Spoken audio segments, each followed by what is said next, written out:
आज से करीब 10 से 15 साल पहले तक अगर दुनिया के किसी बड़े नेता के मुंह से न्यूक्लियर शब्द भी निकल जाता तो हड़कंप मच जाता था। विश्लेषण होता था कि आखिर उस नेता को न्यूक्लियर वेपन बोलने की जरूरत क्यों पड़ी। लेकिन आज परमाणु शक्ति से संपन्न देश एक दूसरे को इस नाम से डराने में लगे हैं। एक दौर की न्यूक्लियर डिप्लोमेसी अब न्यूक्लियर डिस्प्ले बन चुकी है। हालात ऐसे हैं कि कुछ ताकतवर मुल्क न्यूक्लियर ट्रिगर को दबाने के लिए आतुर नजर आ रहे हैं, लेकिन वो शायद ये नहीं जानते कि उनकी एक गलती सिर्फ 72 घंटे के अंदर दुनिया को खत्म कर सकती है। यह दावा अमेरिका की मशहूर पत्रकार और लेखक एनी जैकब्सन ने किया है। एनी ने इस विषय पर एक किताब लिखी है, या यूं कहिए कि उन्होंने डूम्सडे की स्क्रिप्ट तैयार कर ली है।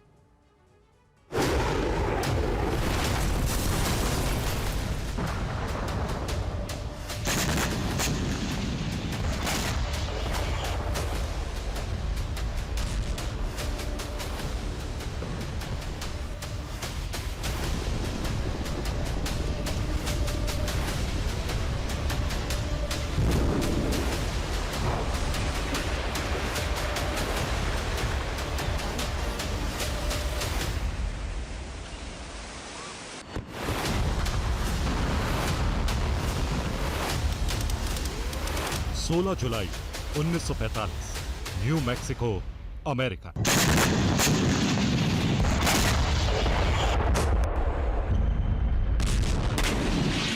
न्यू मैक्सिको के शांत रेगिस्तान में एक ऐसा धमाका हुआ जिसने मानव सभ्यता को हमेशा के लिए बदल कर रख दिया।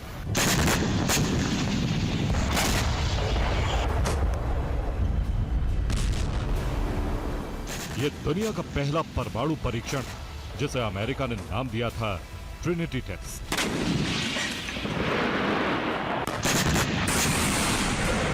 ये वो पल था जब विज्ञान ने मानव के हाथ में एक ऐसा हथियार पकड़ाया जिसकी ताकत का अंदाजा दुनिया को बाद में हुआ।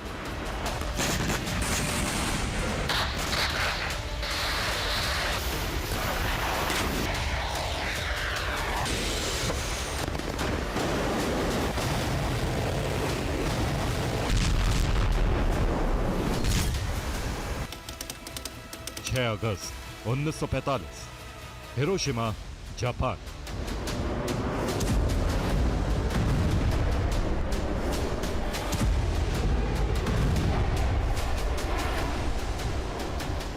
ट्रिनिटी टेस्ट की धूल अभी जमीन पर सही से बैठी भी नहीं थी कि अमेरिका ने अपने विनाशकारी हथियार को इंसानों पर आजमा दिया। लिटिल बॉय नाम का पहला परमाणु बम हिरोशिमा पर गिराया गया। जमीन पर गिरते ही तापमान हजारों डिग्री ऊपर चला गया।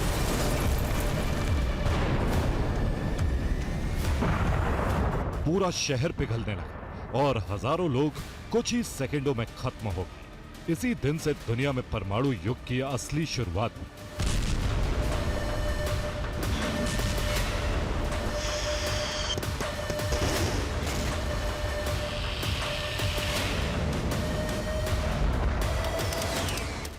अगस्त 1945, नागासाकी, जापान। हिरोशिमा के महज 72 घंटे बाद नागासाकी में अमेरिका ने दूसरा परमाणु बम गिराया। इसका नाम था फैटमैन।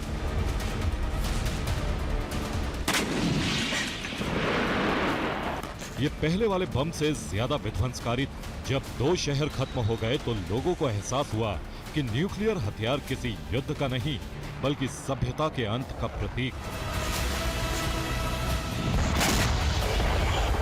इन दो हमलों के बाद दुनिया में ताकत के समीकरण पूरी तरह बदल गए।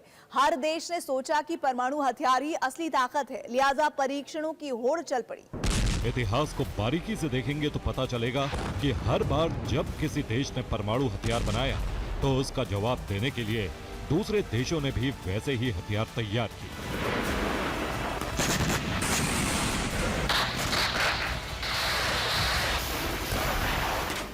सबसे पहले अमेरिका ने न्यूक्लियर वेपन बनाए तो जवाब में सोवियत यूनियन ने परमाणु कारखाना खोल दिया। सोवियत की ताकत बढ़ी तो ब्रिटेन ने भी परमाणु क्लब में खुद को जोड़ लिया।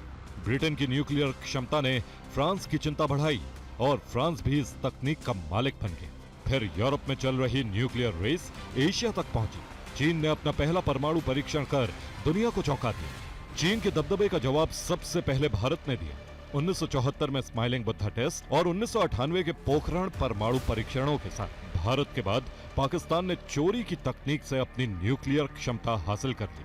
उधर मिडिल ईस्ट में इजराइल पहले ही गुपचुप तरीके से परमाणु शक्ति बन चुका था और उत्तर कोरिया ने भी दुनिया की नजरों से छिपते छिपाते खुद को न्यूक्लियर पावर बना लिया था। आज हालात ये हैं कि हिरोशिमा और नागासाकी के 80 वर्षों बाद आधिकारिक तौर पर 9 देश ऐसे हैं जिनके पास न्यूक्लियर वेपन।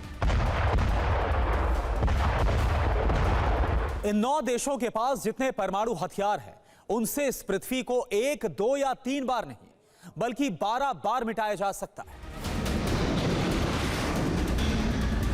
लेकिन अमेरिकी पत्रकार और लेखक एनी जैकबसन ऐसा नहीं मानते। उनका कहना है कि अगर न्यूक्लियर वॉर छिड़ी तो दुनिया को 12 बार मिटाने की नौबत ही नहीं आएगी। अपनी किताब न्यूक्लियर वॉर अ सिनेरियो में एनी लिखती है कि अगर दुनिया में परमाणु जंग छिड़ी तो सिर्फ 72 घंटे के अंदर दुनिया की 60% आबादी यानी करीब 5 अरब लोग खत्म हो जाएंगे। एनी का मानना है कि यह भयावह स्थिति तब बनेगी जब उत्तर कोरिया या रूस में से कोई एक देश अमेरिका पर परमाणु मिसाइल दागे। एनी जैकबसन ने अपनी किताब में विस्तार से बताया कि अगर उत्तर कोरिया ने अमेरिका पर परमाणु मिसाइल दागी तो कैसे अगले 72 घंटे में 5 अरब लोगों पर संकट आ सकता है। इसके लिए एनी ने एक सिनेरियो बनाया, यानी अपनी कल्पना पर आधारित जंग का सीन तैयार किया। इसे आप एनी जैकबसन की डूम्सडे स्क्रिप्ट भी कह सकते हैं।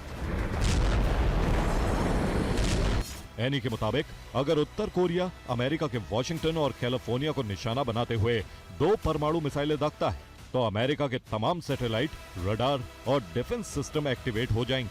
अमेरिकी राष्ट्रपति को तुरंत बंकर में ले जाया जाएगा और न्यूक्लियर फुटबॉल को एक्टिव कर दिया जाएगा। उत्तर कोरिया से छोड़ी गई मिसाइल को अमेरिका तक पहुंचने में सिर्फ 33 मिनट लगेंगे और अमेरिका के राष्ट्रपति के पास फैसला लेने के लिए सिर्फ 6 मिनट होंगे। अब मान लीजिए अमेरिका ने पलटवार करते हुए उत्तर कोरिया पर परमाणु मिसाइलें दाग दी तो उसकी मिसाइलें रूस के हवाई क्षेत्र से गुजरेंगी। इन हालात में कई बार कम्युनिकेशन की समस्या होती है, तो हो सकता है कि रूस को इस मिसाइल अटैक की सच्चाई पता करने में थोड़ा वक्त लग जाए, यानी वो वक्त रहते ये नहीं समझ पाएगा कि हमला उत्तर कोरिया पर है या उस पर।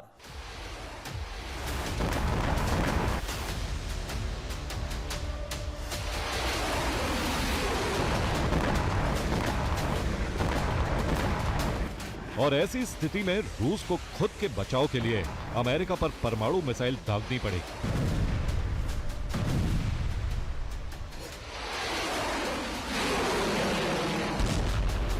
एनी जैकबसन मानती है कि रूस की मिसाइलों के उड़ते ही परमाणु जंग शुरू हो जाएगी और सिर्फ 72 घंटे के अंदर आधी से ज्यादा दुनिया तबाह हो जाएगी।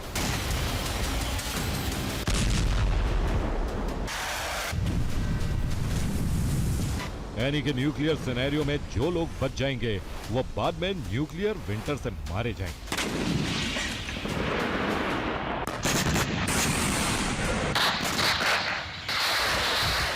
न्यूक्लियर विंटर वो स्थिति है जब बड़े पैमाने पर परमाणु विस्फोट के बाद आसमान में धुआं, राख और धूल की मोटी परत फैल जाती है। ये परत इतनी मोटी होती है कि सूरज की रोशनी धरती तक ठीक से नहीं पहुंच पाती। इससे पृथ्वी ठंडी होने लगती है, तापमान गिर जाता है और मौसम बदल जाता है। धीरे धीरे फसलें नष्ट होने लगती हैं और भूखमरी जैसे हालात पैदा हो सकते हैं। किसी बड़े परमाणु युद्ध के बाद धरती महीनों या वर्षों तक अंधेरे, ठंड और सूनेपन में डूब सकती है। इसी भयानक परिस्थिति को न्यूक्लियर विंटर कहा जाता है। एनी की किताब दुनिया को डराने से ज्यादा सावधान करती है। उस किताब में एक ऐसे भविष्य की कल्पना है जिसे जीना तो कोई नहीं चाहता, लेकिन उस तरफ कदम हर कोई बढ़ा रहा है।